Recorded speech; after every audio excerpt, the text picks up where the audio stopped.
Hello everyone and welcome back to Bobman's Minecraft Let's Play, this time featuring the, what is this mod pack? Infinity Involved Skyblock.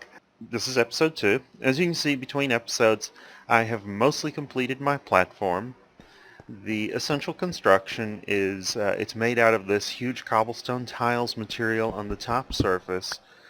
There is wood no matter where you dig underneath it, so if you have a fast pickaxe, you're going to be slowed down by the wood before you dig through and drop to your death. There are a few places where I've arranged my original dirt, and I've got trees planted. I've not replanted a couple of the trees for the moment, just because I don't want them all coming up during shooting the episode. The lighting is these little panels right here. This is a glass cover from Forge Microblocks. The glass itself is some chiseled glass that's got this little hatch pattern in it. The glass does not produce the light. The light actually comes from a glowstone nook down in here. I have chosen not to hide the lighting at all. It just happens to look a little nicer than torches.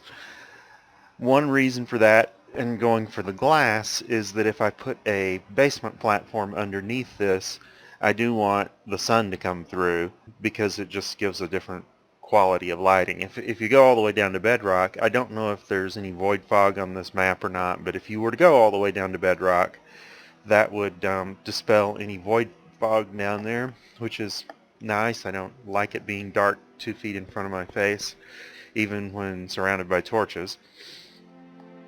So the platform's basically done now. We've got the fence all the way around it. That was very expensive because it takes 3 logs to make 2 fences with the way that the wood works here. The only piece that is still like in its original state is the cobble generator here. And the reason for that is because I can't move it. I don't have a bucket yet. There are actually a few things that I have not done that you typically would see people do in a skyblock before they got a platform this nice and this big. And I'm probably going to do most of them in this episode because I need to get a few of them done. But it is interesting to note that you don't have to quite rush on all these things in quite that way. I'm going to turn down the music just a little bit here. Music and sound, let's just take it all the way down there. It'll make the weather even quieter.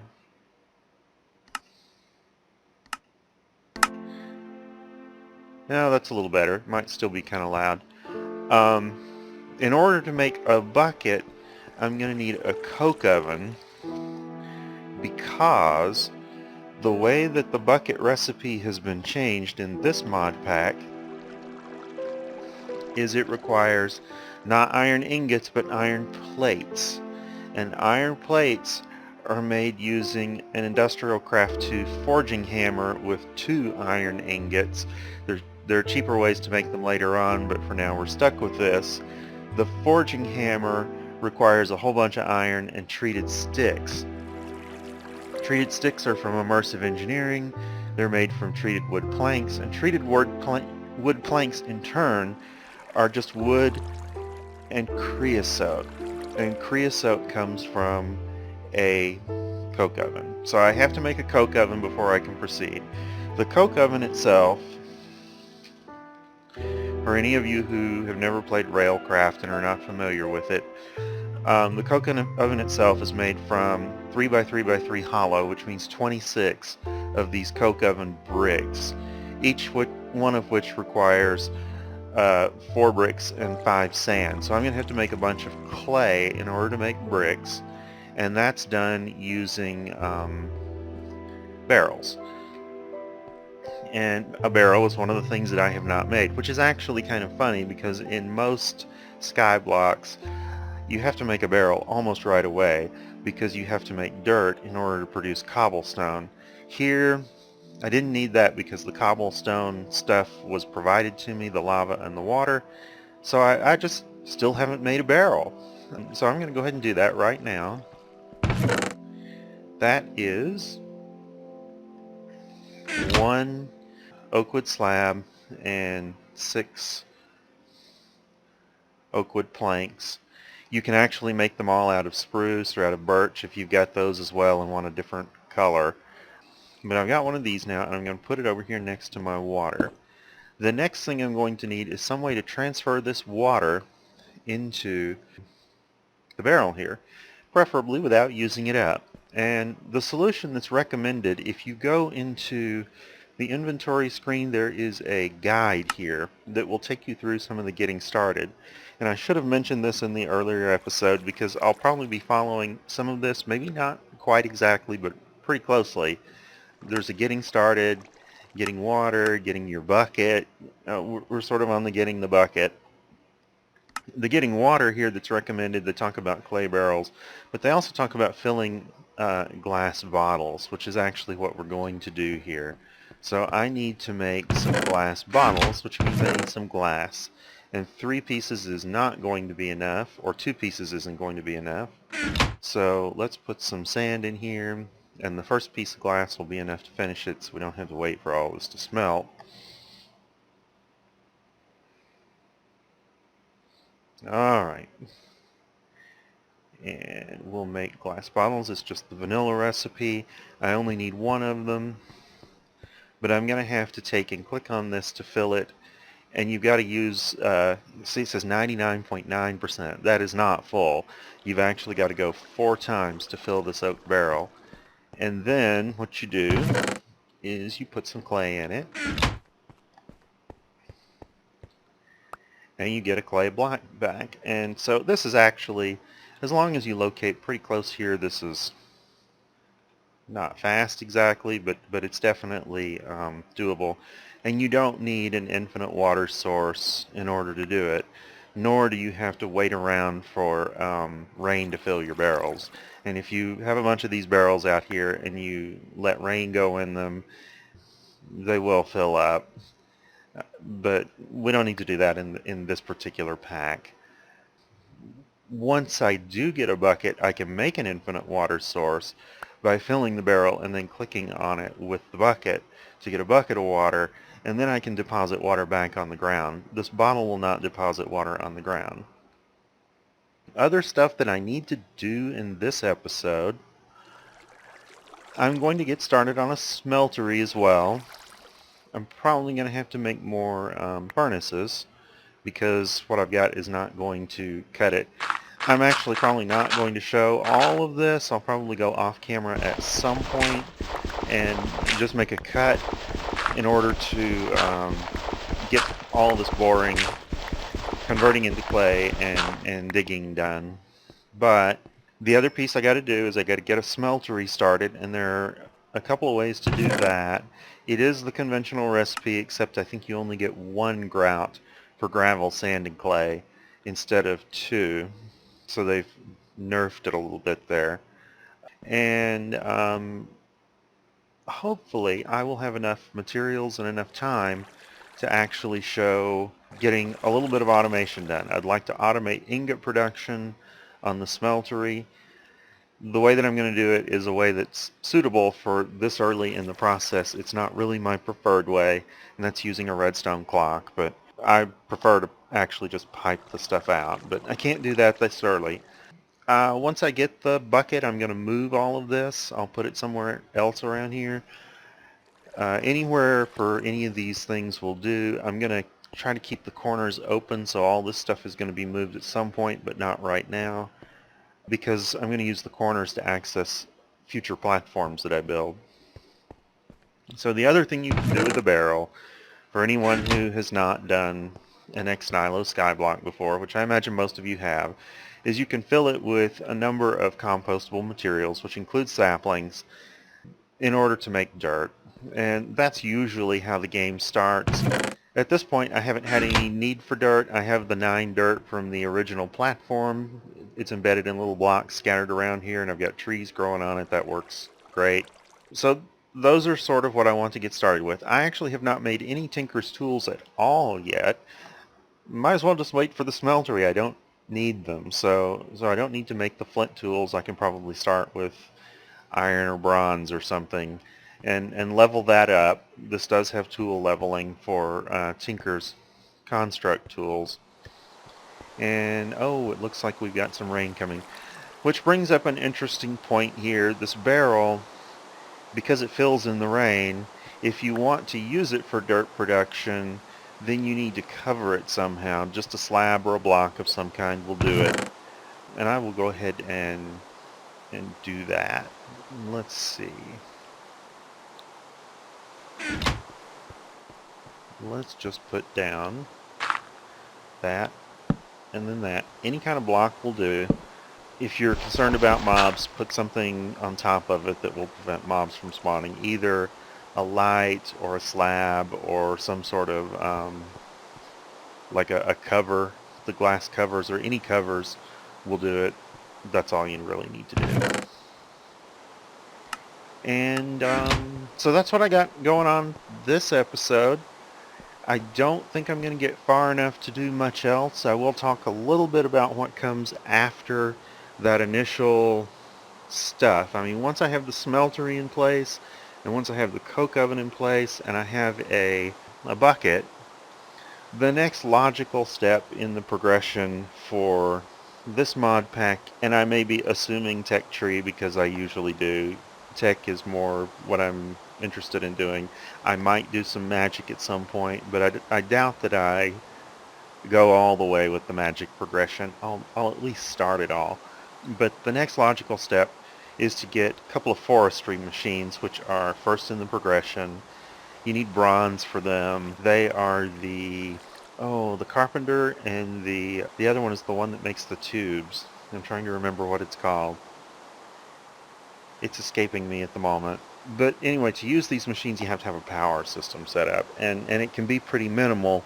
One of the problems that I personally often have in a progression system like this is I find that I don't ever really set up enough power. That's sort of a personal flaw in the way that I play it. In this case, I won't be able to do much with power anyway. I will probably set up 4 or so survivalist generators just to get started. You need these machines before you can make any of the more sophisticated power systems, with one exception that I might use as the next step on power. We'll see. I'm going to keep it a secret for now and let you figure it out. I can tell you that it's not the culinary generator, although I might use that at some point. But that is the next step in the progression, is just a couple of forestry machines. You can do other stuff with forestry too.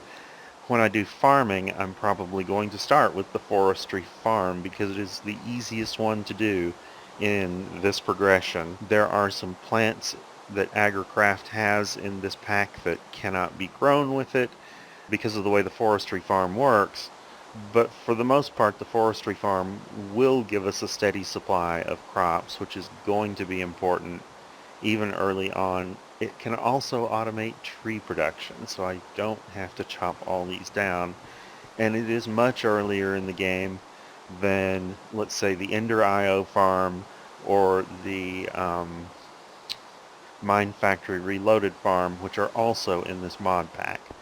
So that is what is coming up. Let me go ahead and cut at this point, and I will come back when I have the materials in hand for a coke oven and a minimal sort of smeltery. Alright, I'm back and I'm ready to go ahead and start building my coke oven and my smeltery. For the smeltery, I made a bunch of grout. 1 stack will be enough because afterwards I will expand the smeltery by making seared bricks in the smeltery. The step after that is the coke oven, so let's get started on that. We're going to make some coke oven bricks, and I need 26 of them, and I think I've got the materials here. 26 right there. So I'm going to go ahead and build my coke oven, how about right here.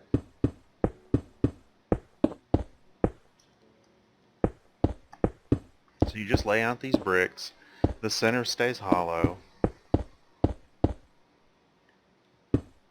and as you can see from some of the X's up here, I need to do something to stop mobs. I can light it up, or what I'm actually going to do is I'm just going to use some of these covers and put them up here. These are transparent blocks, so they will prevent mobs from spawning up there. So there's our coke oven. It's ready to receive materials. and I need to go ahead and put something in it. It can take coal or wood. I'm going to use wood. Wood is slower to produce creosote, but I don't really need a lot of creosote. I just need essentially one bucket of it to start with. And I have a different use for coal. Coal is heavily used in making the Survivalist Generator, which will be my first power source. Each one of them requires 3 blocks of coal or 27 coal, and I only have a total of 33 right now, so I'm going to have to process a bunch more materials if I want to make more than one of those generators. While we are waiting on smeltery bricks to get going, tell you what, I always forget to spread the load over multiple machines to get it done faster. I also usually forget to build more than one furnace. I mean, I build one furnace, I can smelt things, woohoo, and then it never actually occurs to me later on, you know, I could smelt them faster if I had 2 furnaces or 10 furnaces, and furnaces are dirt cheap. Now, furnaces are actually a little more expensive in this mod pack, but these slab furnaces aren't. So once you get going with that, you can start your smeltery. So what I'm definitely going to need is I'm going to need a Smeltery Controller and a tank. So there's the controller and there's the tank. The other components I'm going to need for sure, just to start with, I'm going to need a minimum of one of the ports on the side of the thing where it pours out the stuff. I'm trying to remember the name. It won't matter, I'll show you when I have the bricks. Then I need the little valve thing that uses less bricks that goes with that, and we'll just make both of those so I'll know exactly what they're called. This one is the Smeltery Drain. I need one of those. And the other one I need is the seared faucet. So I need one of those. And this actually, with the addition of 2 more seared bricks, will make a complete smeltery. Now you don't, with that, have enough to get anything out of it. I mean, well, I suppose you could drain it into a tank or something. You do need to have a casting table as well, and I'll make that before I go over there and do anything. But really, I mean, you don't need just a ton of grout to get a minimum smeltery. There's just not that much to it. So we're going to need 1 more seared bricks, and I'm going to take some of this dust over with me so that I can place the blocks a little more easily, because some of these will be floating. While I'm waiting on that, let me go ahead and start with some of the automation on it. I need 4 of these, a stick, and 5 redstone to make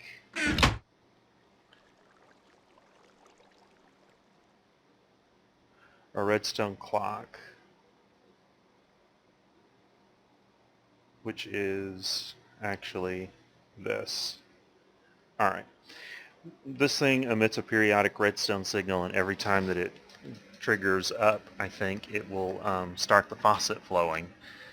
And so we can actually do some automatic ingots, and I don't have to sit there.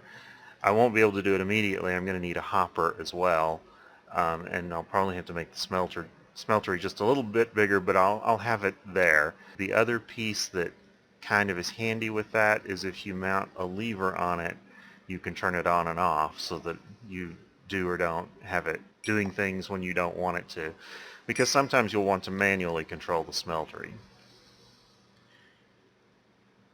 Alright, so let's come over here and build the smeltery, and I'm going to build it right here. And I'll go ahead and set it up as far back as I want it first. So let's go ahead and put a block here on the back, and we'll put one down below there, since you gotta have one on the bottom. And then these are just placeholders so that I can set blocks down more easily.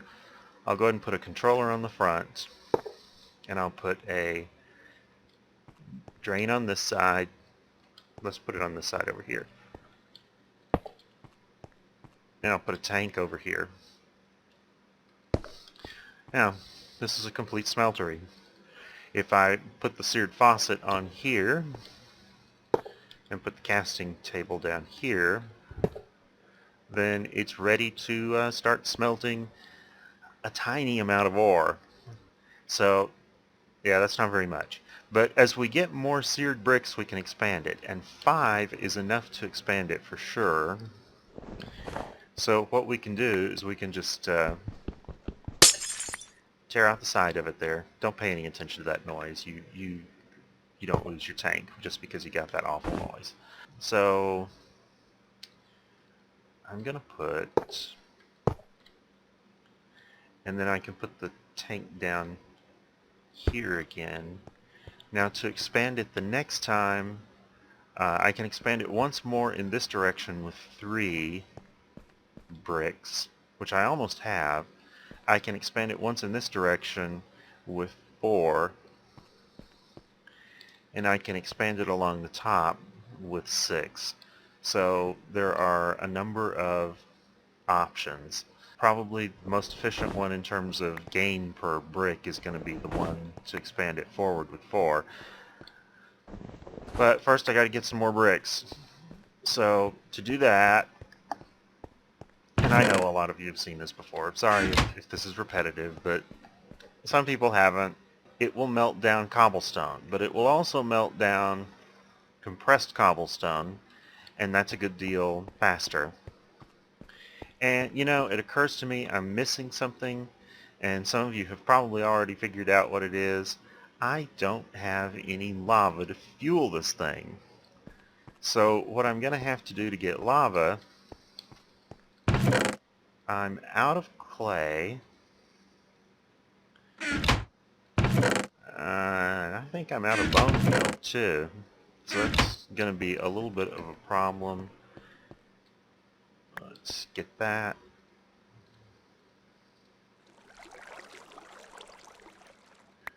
So this is going to be a little slow. I'm going to go ahead and go through it, but at some point there will be a long wait, and I might cut during the wait. So I need 7 clay balls and 7 bone meal to make 7 porcelain clay so that I can produce a crucible which will melt cobblestone into lava. And I probably should have already done this and set it up a little earlier so that we're not waiting right now on it. But be that as it may, let's get 7 bone meal. I only have 1. Put it down here on the bar so I can see when I've got 7. I'll start sifting some of this dust that I've got. And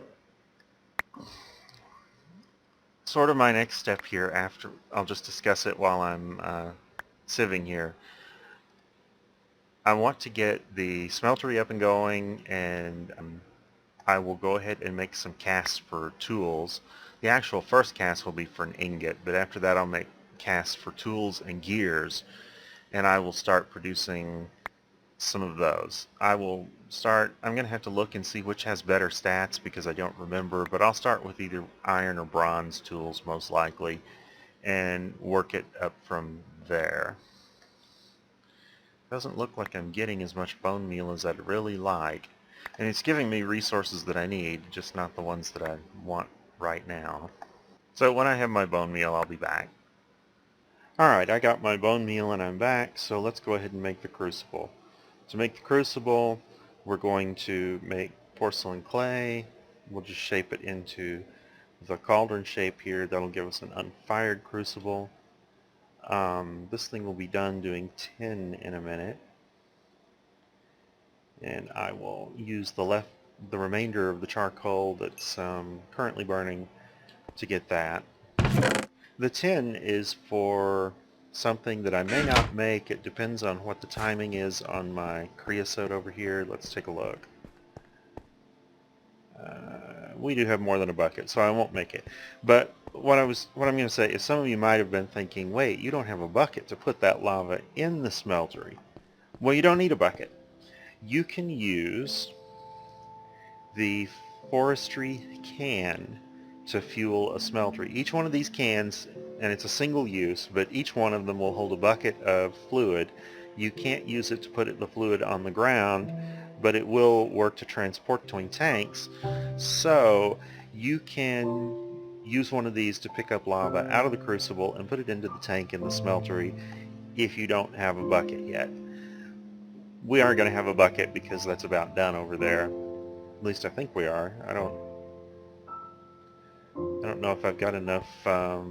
Yeah, I should have enough wood to make the sticks for that. And hopefully I also have enough iron. How much iron do I have? 10 is not enough, actually. Let's go ahead and smelt this iron down. Waste a little more charcoal. Alright, what you put underneath the crucible determines how fast it works. And the simplest and easiest solution for it is a torch. I'm not going to use a torch because I already have something better. That better thing is lava. Lava works twice as fast as a torch. So let's take and put the crucible very carefully. I'm getting kind of some lag here. Right there.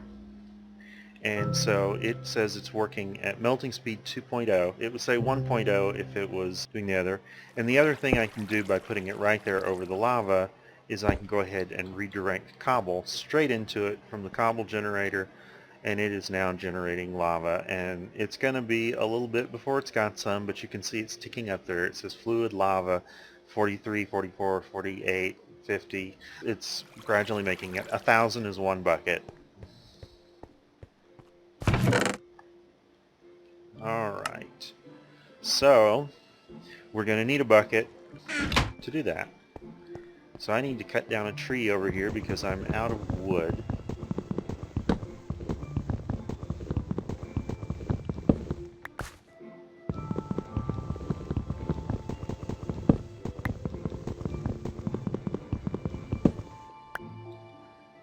Alright, and I'm going to use this glass bottle to get some creosote. There's my bottle of creosote.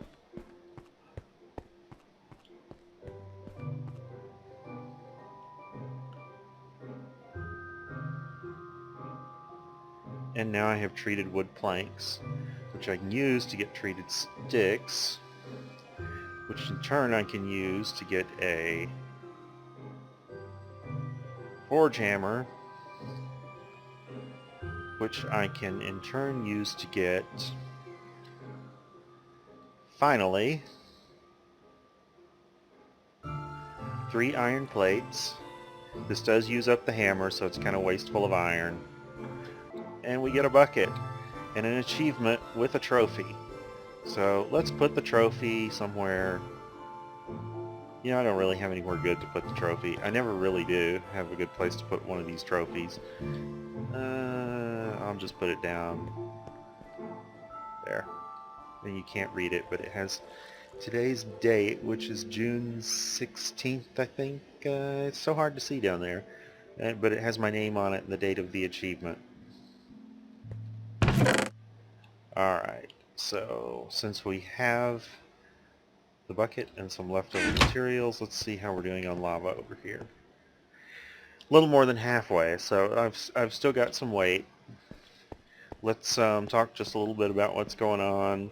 Long term, I will want to set up an automated system to retrieve creosote from here automatically and whenever it's requested.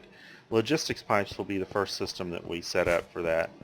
Automatic crafting and managing everything. Still quite a ways from it, but it is a good system.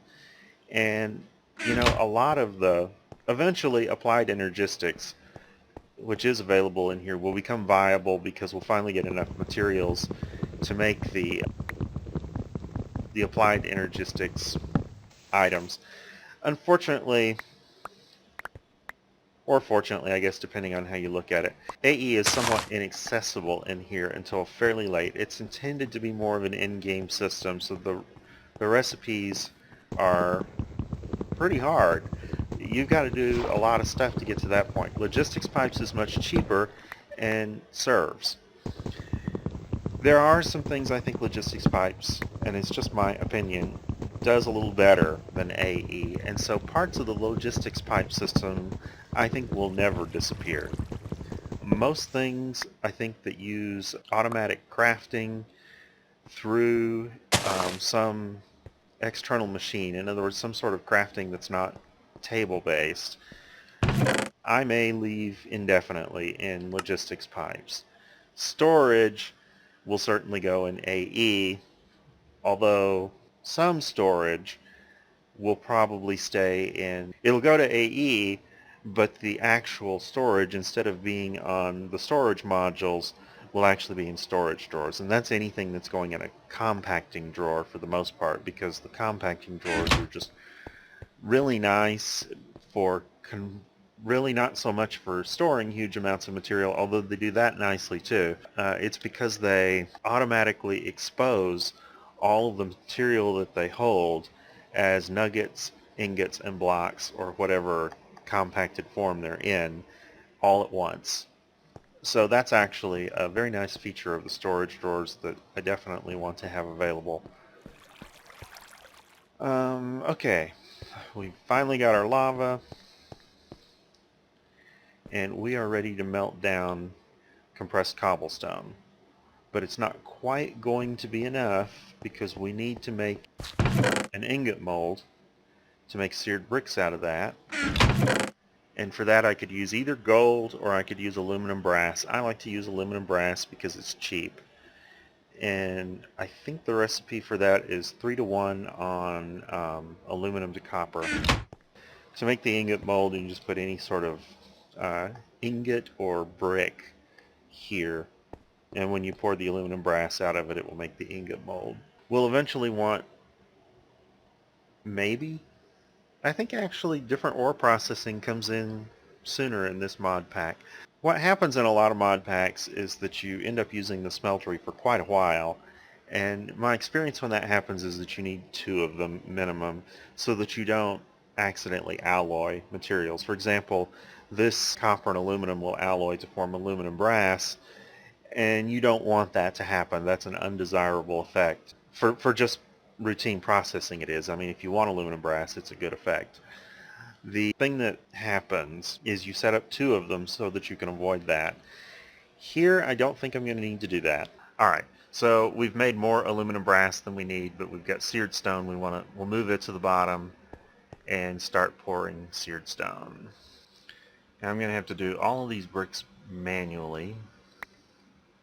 I think I'll pour the aluminum brass too, because what you can do on this is I'm expanding the smeltery, and you can break any of the blocks on it while it's got material inside it without losing those materials except for the controller. And so, because I am going to have to move the controller up, I want to have it empty. Alright, so I got everything out of it, and I have 5 bricks, and I need 4 to basically double the size of my smeltery.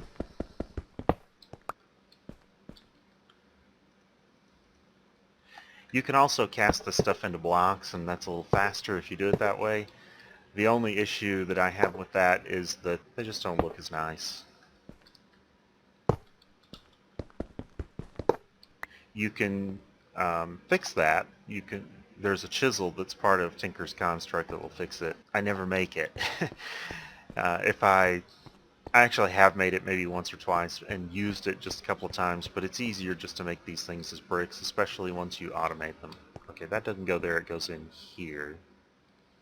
Let's see if I've got another bucket. This thing will hold up to 8 buckets in reserve. It doesn't have another bucket just yet though. So I can put 4 blocks of compressed cobblestone in this time, and it'll make more bricks. As you expand this, it makes more and more bricks. I'm going to expand it up to the point where it will hold 18 items to be smelted, and then won't expand it any more beyond that. And I'm going to go ahead and cut, since you've seen how this is done, and I'll be back when I've got that done. Alright, the smeltery is working now. I actually am going to expand it one more layer to make the interior of it 3 by 3 by 3 before I frame it out with some blocks to give it a finished look. But I do have the automation working. I set up I've got a table and a casting basin in the front for manual use, and then off on the side over here I've got this table with a hopper beneath it that pulls finished ingots out, and it's casting some ingots right now, and they're going into this chest. This redstone clock actually controls whether that activates. If I pull the lever down, it will totally stop.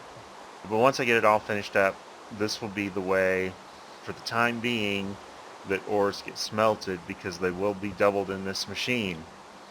Some other stuff that should probably be done here once some sort of piping or tubing is available to me to do it. I'll want to put a crucible on this machine just to fuel it with lava rather than having to bring it over here by hand. So that's going to wrap up this episode. I am going to do some additional work gathering materials before next episode, so I hope to have a lot more materials available so we can start progressing.